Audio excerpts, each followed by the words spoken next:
입력 작업이죠. 그래서 입력에 관련된 부분도 빼먹지는 않으셔야 되는데, 입력을 먼저 하셔도 되고 나중에 하셔도 돼요. 근데 되도록이면 기본 작업 2부터 작업을 해달라 그랬습니다. 2014년도 2급 F형. 자, 그러면 1번에 보면 A1에서 G1까지 범위 잡고 병합이죠.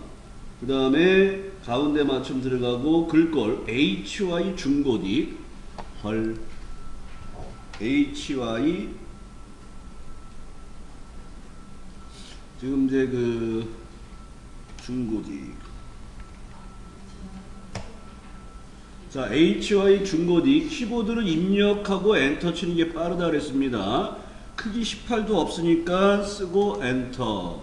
핵높이는 일행에서 마우스 오른쪽 핵높이 30을 주시면 되겠죠. 이런 핵높이라든지 HY 중고딕은 사실 시험에 안 나왔던 유형들이 지금 나오기 시작을 하는 거라고 볼 수가 있고요. 지금 2번 문제도 A3에서 G3 영역에 쉘 스타일, 스타일 그룹에 보면 여기 쉘트 스타일이 있고요. 제목 및 머리글의 제목 4. 얘도 지금 2013년도부터 2007 버전으로 바뀌면서, 2012년서부터 2007 버전으로 바뀌면서 2007 버전 문제들이 많이 안 나왔었어요. 그다가 이제 2013년 후반부터 요게 이제 2007 버전에만 있는 내용이거든요. 이렇게 제목 4 지정하는 거. 그 다음에 F4에서 F19까지 이름정의죠. 이름 상자에다가 연락처 쓰시고 엔터. 근데 잘못됐거나 그랬을 때는 어떻게 하라 그랬습니까? 수식 탭에 가서 이름 관리자에서 선택하고 편집에 들어가서 수정하셔야 돼요. 또 만들면 안 돼요. 자, 그 다음 작업이 G4에서 G11 영역.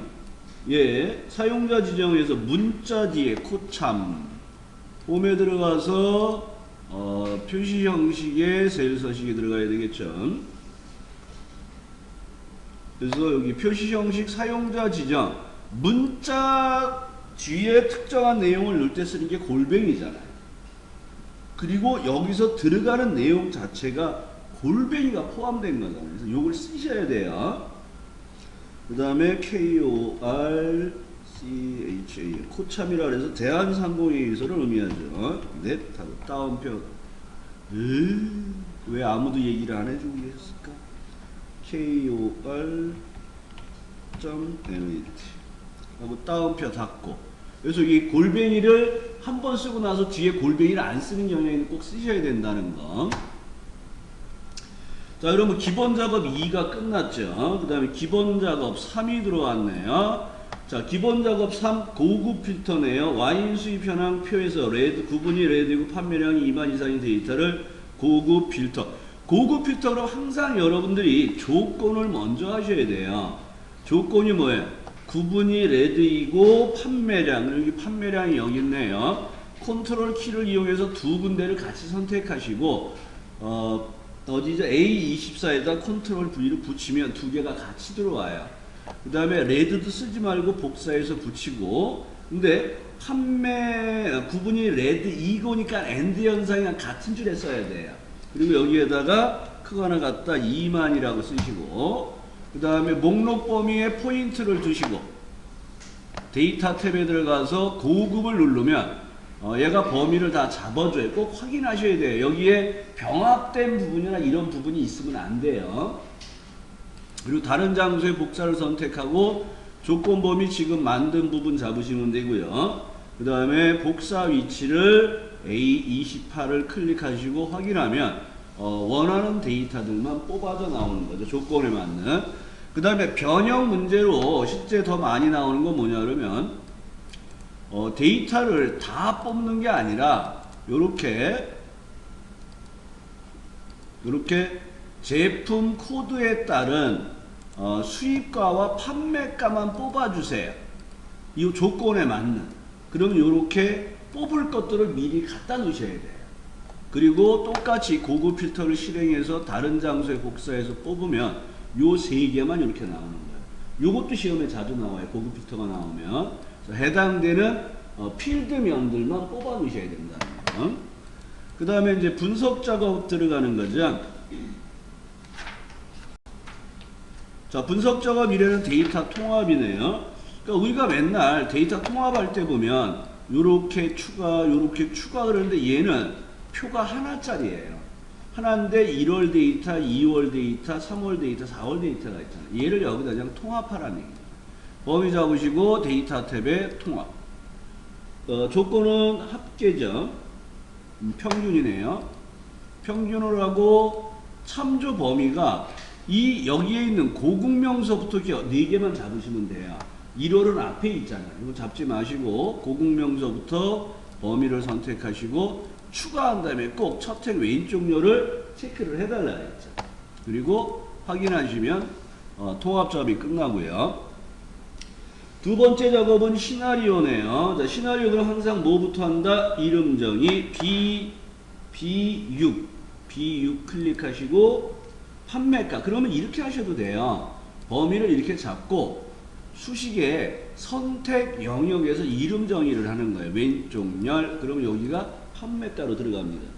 그 다음에 B7에는 판매량. 그럼 여기가 판매량 들어간다는 얘기죠. 그럼 여기도 선택 영역에서 만들기 하고 왼쪽 열 그러면 여기도 판매량으로 바로 들어가요. 이런 경우는 두 개를 같이 범위 잡고 선택 영역에서 만들기 왼쪽 열 그래도 두 개가 같이 한꺼번에 여기는 판매가 여기는 판매량으로 이름 정의가 되는 겁니다. 이 7에는 순이익의 총액이잖아요. 그럼 얘도 범위 잡고 그냥 선택 영역에서 왼쪽 열에 있는 걸 이름으로 써주세요. 그럼 여기가 이름 정의가 되죠. 그러면 이름 정의를 하는 게 좀 편하잖아요. 이런 걸 알면. 이걸 모르면 어떻게 해요? 그냥 클릭하고 이름 정의 하시면 돼요. 자, 그 다음에 시나리오는 여기가 결과값이고 여기가 입력값이잖아요. 입력값이 변화가 됐을 때 결과값이 어떻게 될까 하는 게 시나리오잖아요. 그래서 여기 판매가와 판매량 두 개를 범위를 잡고 데이터 탭의 가상 분석에 시나리오 관리자를 들어가서 이제 시나리오를 만드는 게 추가죠. 첫 번째 시나리오는 판매가, 판매량 증가 하시고 변경될 셀이 B6, B7인지 꼭 확인하셔야 돼요. 그 다음에 확인하고 거기에 들어가는 값이 얼마로 바뀌어요? 8만하고 탭 9천 하고 추가. 두 번째는 판매값, 그 다음에 판매량 감소. 이 오타 하나가 나도 빵점이에요. 여기 10점 부분 점수가 없습니다. 확인하시고 여기가 7만이죠. 70000 탭 7000 하고 확인. 그 다음에 이제 요약을 해서 여기가 211이 요약 결과 셀이죠. 그리고 확인하면 시나리오가 분석 작업 여기 분석 작업 1 앞에인가요? 뒤에 생긴가요? 이건 어디에 있었어요? 앞에 만들라 그랬잖아요. 근데 이게 지금 시나리오가 분석 작업을 했을 때 여기가 앞이에요. 여기가 분석 작업이 앞. 요거 꼭 확인하셔야 돼요. 뒤가 아니라 앞이라는 거. 자, 요렇게 분석 작업 두 개를 하고 이제 매크로 작업을 들어가죠. 자, 매크로 작업을 할 때는 포인트를 되도록이면 A1포인트에다 넣고 개발 도구에 매크로 기록을 들어가시고 매크로 이름이 평균 엔터. 그리고 평균이 어디에요? C16부터 F16이죠?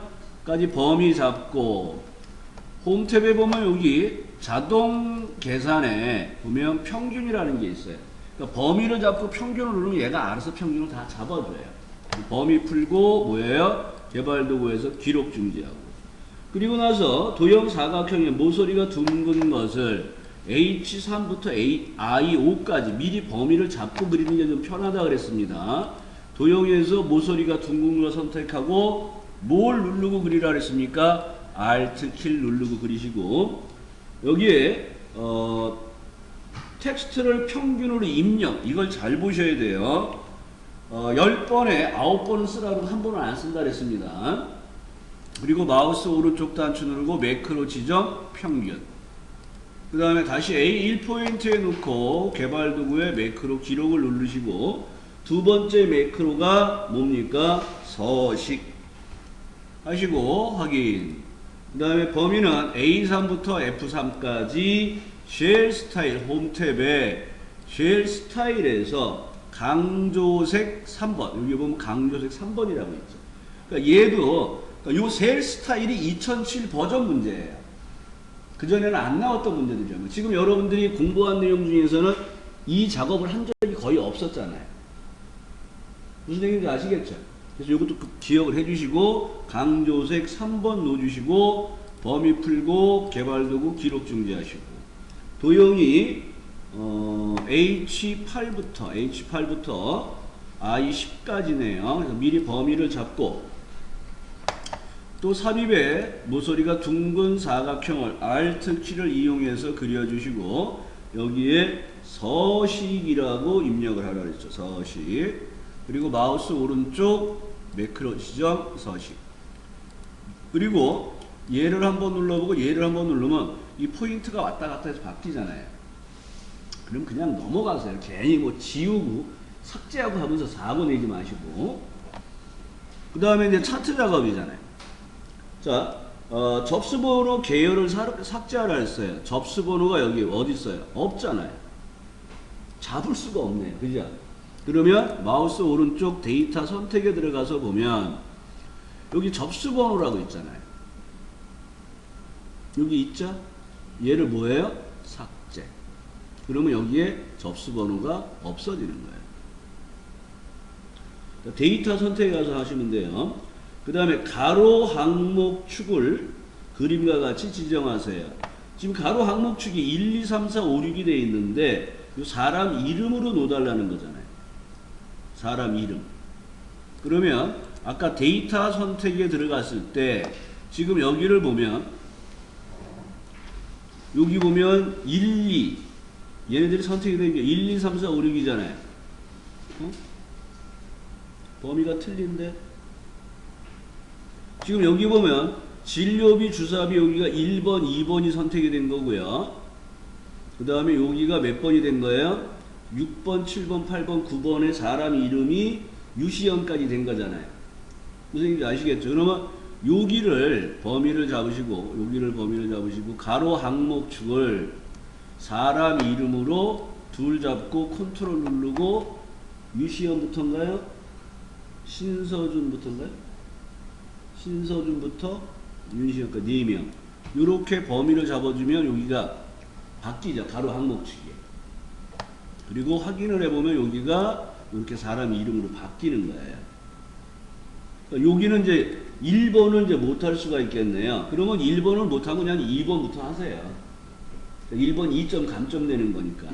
그 다음에 레이아웃에 가서 차트 제목 위, 그 다음에 차트 제목에 글꼴 20이네요. 그러니까 여기서 마우스 오른쪽 글꼴 20 주고 수식 입력줄에서 쓰는 게 편하다 그랬죠. 2/30대 진료 기록 현황 하고 엔터 치시고 주사비 계열, 녹색 계열이죠. 주사비 계열을 꺾은 선형으로 바꾸세요. 그럼 계열 차트 종류 변경해서 표시가 있는 꺾은 선 네 번째 거죠. 이렇게 바꿔주시고 범례를 위로, 그러니까 범례 서식에 가서 위쪽으로 바꿔주시고 차트 테두리 스타일을 너비 3포인트와 자 여기 보면 차트 영역 테두리 스타일 그러면 차트 영역의 서식에서 테두리 스타일 여기가 너비가 0.75인데 얘를 뭘로 바꿔달라고요? 3포인트. 이것도 안 나왔던 유형이네. 이것도. 차트 영역 서식에서 그 다음에 둥근 모서리. 요 너비를 좀 조정을 한다는 거예요. 닫게 해주시면 여기가 좀 굵어졌죠. 테두리. 그 작업을 해달라는 거죠. 그러니까 여기까지 이렇게 작업을 하시고 나서 계산 작업을 들어오라는 얘기예요. 그러니까 계산 작업을 들어오면 여러분들이 제일 먼저 해야 될 작업이 1번부터 하는 게 아니에요. 1번부터. 제일 쉬운 거부터 하라 그러는데 쉬운 게 없네요. 그죠? 지금 여기에 보면 1번에 vlookup left, 2번에 휴가 출발일과 휴가 일수를 이용하여 회사 출근일을 표시하는 거. 그 다음에 3번에 if count, if average 이용해서 작업하는 거. 그 다음에 mid와 search 작업하는 거. 그 다음에 5번에 truncation, average if. 이게 지금 그 2007 버전의 유형들에 바뀌면서 좀 새로운 함수들이 많이 나와 있는 거예요. 이런 문제가 나오면 탈락이 되겠죠. 자, 그러면 여기서는 할 수 있는 게 결국은 1번하고 3번 뺄게 여러분들이 1번, 3번, 5번은 여러분들이 풀 수가 있어야 돼요. 그렇죠? 1번은 뭐예요? vlookup left, 2번은 if문, 5번은 average if잖아요. 1번 문제부터 볼게요, 그러면. 자, 1번. 제품 코드에, 여기 보면 제품 코드의 첫 글자를 이용하여, 코드표를 이용하여 총 판매액을 구하는데, 총 판매액은 판매량 곱하기 판매가잖아요. 그러니까 얘를 지금 뽑아낼 거예요. 얘를 찾을 거고요. 그러면 여기서 내가 알고 싶은 값이 뭐가 되는 거예요? 레프트에 의해서 왼쪽에서 하나를 뽑는 건데 이런 생략이 가능하다 그랬습니다. 이 값들이 뭐가 되느냐면 vlookup에 알고 싶은 값이 되는 거잖아요. 그럼 여기서 vlookup을 누르시고 더블 클릭 넘어가면 두 번째 요소가 뭐예요? 찾아서 뽑을 범위. 얘가 뭐예요? 절대주수. 그 다음에 2열에서 뽑자. 자, 그러면 선남님, 자, 여기서 우리는 true를 써야 돼요? false를 써야 돼요? 예? 네, true를 써도 됩니다. AMD 오름차순이에요. AMD 오름차순. 항상 오름차순이 되어 있을 때는 이게 유사일치라 그래서 정확하게 일치하는 걸 안 찾는다는 게 아니에요. 정확한 값이 있으면 걔를 찾고 없으면 유사일치를 가는 거예요. 그래서 여기는 1이 뭐예요, 원래? 생략 가능한 거죠. 그렇기 때문에 얘는 원래 이렇게 놓고 끝내는 게 정답으로 처리가 되는 거예요. 그러니까 여기서는 여러분들이 1을 써도 되고 0을 써도 되고 다 정답으로 처리가 돼야 돼요. 근데 저 같으면 1을 쓰는 거를 더 정답으로 봐야 될 거예요. 그래서 꼭 얘는 여러분들이 생각을 할 때 똑같은 값이 없을 경우에 이제 1을 쓰는 거고요. 무슨 얘기인지 아시겠죠? 이렇게 사용하시고 여기에다가 이제 뭐를 해주는 거예요? 여기다가 곱하기 뭐를 해주는 거예요? 판매량을 넣어주시면 판매액이 나오겠죠. 그래서 여기서 지금 여러분들이 vlookup에 의해서 사용을 할 때 vlookup에 의해서 1번 문제죠. 작업은 일단 3개로 나누어서 하시는 작업으로 보시는데 첫 번째는 왼쪽에서 하나씩을 쫙 뽑아서 제대로 나왔는지 보시고 두 번째는 vlookup에 의해서 작업을 하는 거죠. 그러니까 여기가 뭐가 되는 거예요? 여기가 찾아서 뽑을 범위죠. 여기가 이제 찾아서 뽑을 범위가 되는 거죠. 그 다음에 2라는 값은 뭐가 되는 거예요? 지금 찾아서 뽑을 범위에서 뽑을 열이 되는 거잖아요.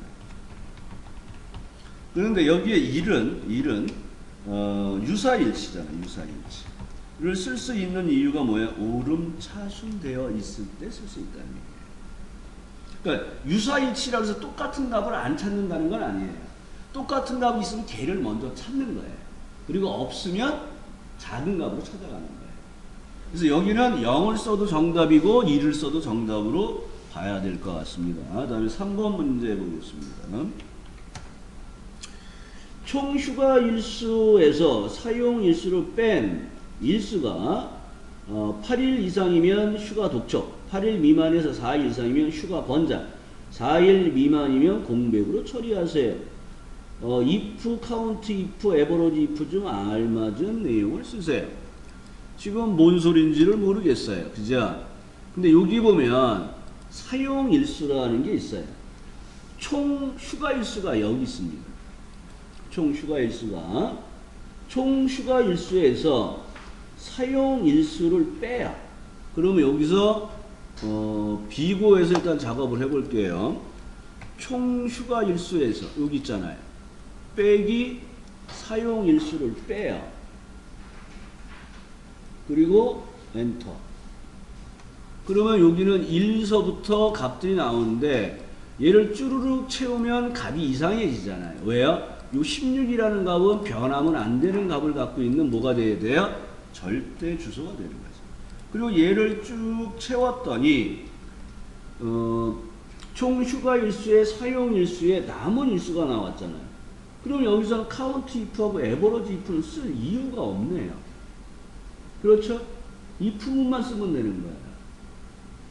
이게 3개가 나왔으니까 3개 중에도 2개라도 써야 되는 거 아닌가 이럴 수가 있지만 하나만 쓰면 되네. if는. 주어진 내용이 첫 번째가 뭐예요? 총 휴가 일수의 사용을 뺐을 때 이 값이 크거나 같다 뭐예요? 8 이상이면 얘가 8보다 큰 경우가 여기 하나, 2개가 있네. 이 조건을 만족할 때 뭐 하라고요? 이게 if문이잖아. if. 이 조건을 만족하면 뭐예요? 휴가 독촉. 야 임마 휴가 좀 가. 하라는 거죠. 그러니까 얘는 중첩 if문을 2번 쓰라는 얘기네요. 그 다음에 여기 if문서부터 여기까지 복사를 해서 뒤에다 붙이시고 두 번째 조건이 뭐예요? 8일 미만. 자, 이 조건을 지금 빠져나온 값들은 다 8일 미만이에요. 그리고 4일 이상이니까 여기가 4가 되는 거예요. 4보다 큰 경우에는 휴가를 권장하세요. 아니면 뭐예요? 공백을 넣으세요. 가로 2번 닫고 엔터. 그러니까 얘는 지금 문제에서 if문과 count if와 average if를 쓰라고 되어 있지만 골라 쓰라고 되어 있지만 여기서는 우리가 써야 될 건 딱 하나. 뭐예요? if문만 쓰면 되네. 그러면 if문을 쓰면 여러분들이 해야 될 게 뭐예요? 항상 true, false를 먼저 뽑아내라 그랬죠? true, false를. 주어진 내용에서 뭐예요? 총 휴가 일수에서 사용 일수를 뺀 값이 8보다 커요.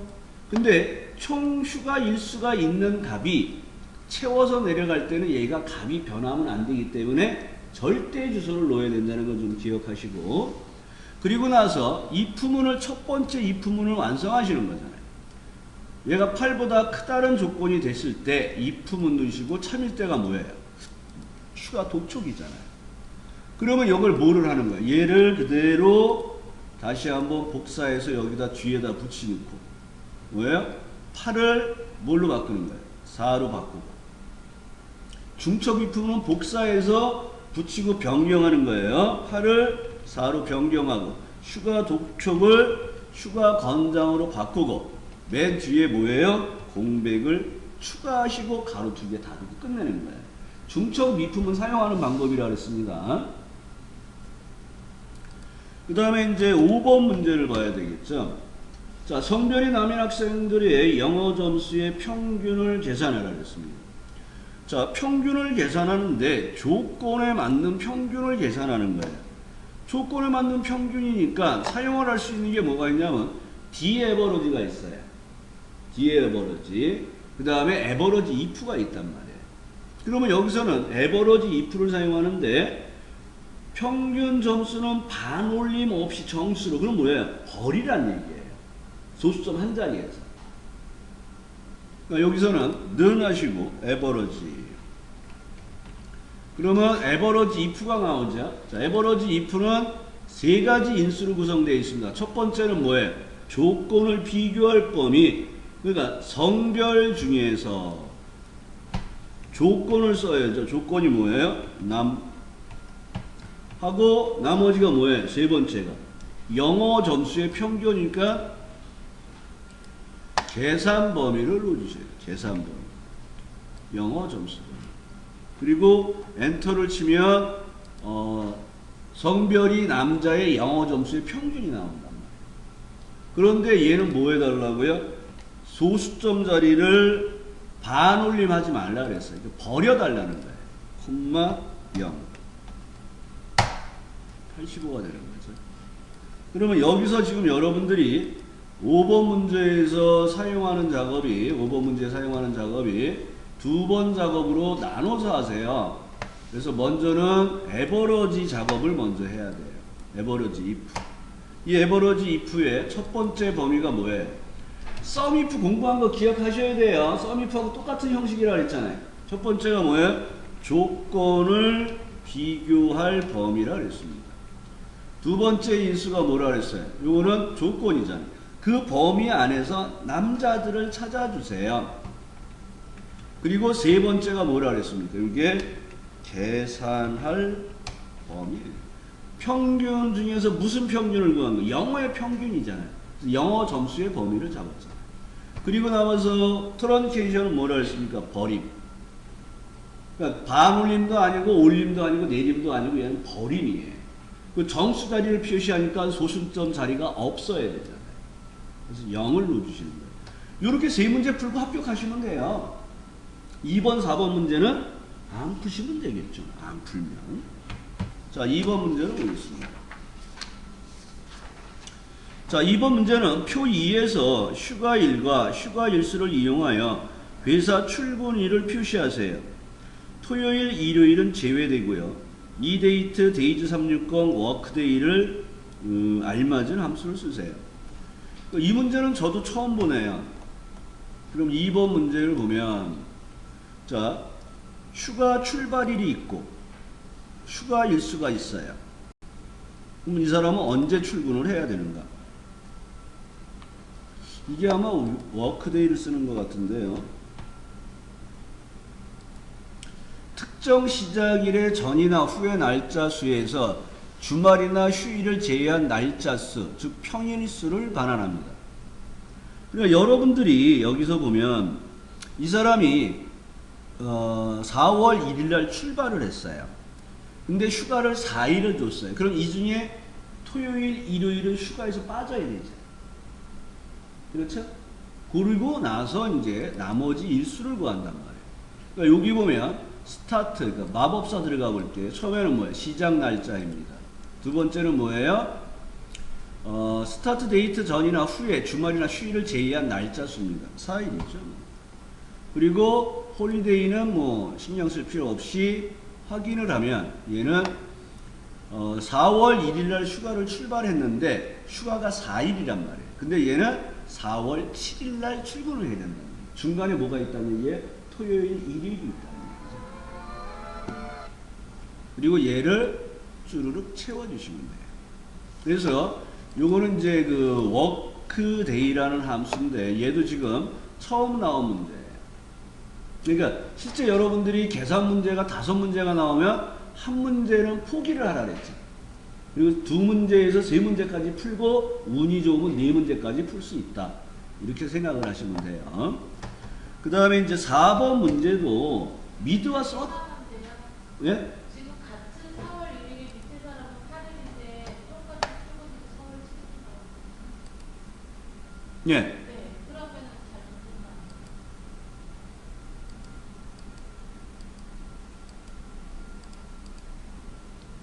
아, 큰 실수를 했네요. 4를 쓰는 게 아니죠. 4를 찍어야 되죠. 여기다. 그 휴일 일수를 찍어줘야 되는데 제가 4를 썼네요. 그럼 이제 바뀌겠죠.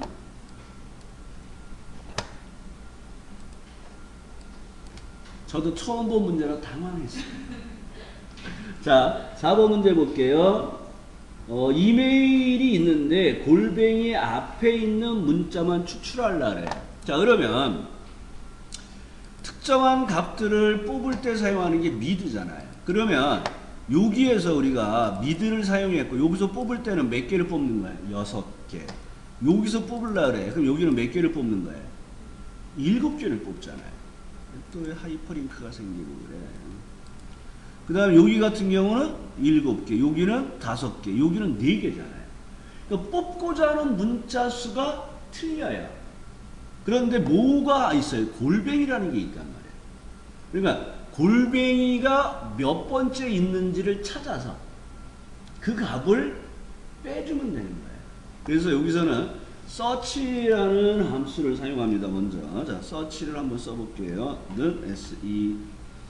그럼 search를 하게 되면 왼쪽에서 오른쪽으로 검색하여 지정한 문자 또는 텍스트 스트링이 처음 발견되는 곳에서의 문자 개수를 구합니다. 대소 문자 구분을 하지 않아요. 똑같은 게 find가 있어요. find는 대소 문자를 구분을 합니다. 자, 서치를 해가지고 여기가 찾고자 하는 문자예요. 나는 골뱅이를 찾을 거야. 어디서? 여기에서. 그리고 가로 닫고 엔터를 치면 얘는 7번째 있단 말이에요. 그리고 8번째 있고 8번째 있고 6번째 있고 5번째 있단 말이에요. 그럼 이게 뭐가 되냐면 골뱅이라는 문자가 있는 위치잖아요. 거기서 빼기 1을 하면 뭐가 되는 거예요? 뽑을 개수가 나옵니다. 뽑을 개수. 무슨 얘기인지 아시겠죠? 그래서 여기에다가 이제 mid라는 함수를 쓰고 mid라는 함수를 쓰시고 첫 번째가 뭐예요? 내가 문자열을 뽑을 범위를 지정하시죠. 여기서 이메일에 대해서 뽑을 거죠. 그 다음에 어서 뽑을 거예요. 처음부터 뽑을 거죠. 그 다음에 콤마하고 서치에서 나온 값보다 하나를 빼서 뽑아야 돼. 그래야지 골뱅이가 안 뽑아져 나옵니다. 그리고 가로 닫고 엔터. 그러면 닉네임이 그 아이디가 다 뽑아져 나오는 형태가 되는 거죠. 그래서 여기는 서치라는 것은 위치값을 돌려주는 거죠. 위치값. 그 다음에 대소문자를 구분하지 않습니다. 구분하지 않죠. 그래서 여기가 뭐예요? 문자잖아요. 그 다음에 여기가 문자열. 그러면 그 문자열의 값이 나왔을 때 그 값에서 빼기 1만큼 뽑아야지 내가 원하는 게 뽑히는 거잖아요. 그래서 요 시험이 요 문제가 먼저 시험 봤던 분은 뭐가 나왔어요? find가 시험에 나왔다 그랬어요. 똑같이 사용하는 형태는 똑같아요. 기영님 졸지 마시고요. 자, 그러면 10분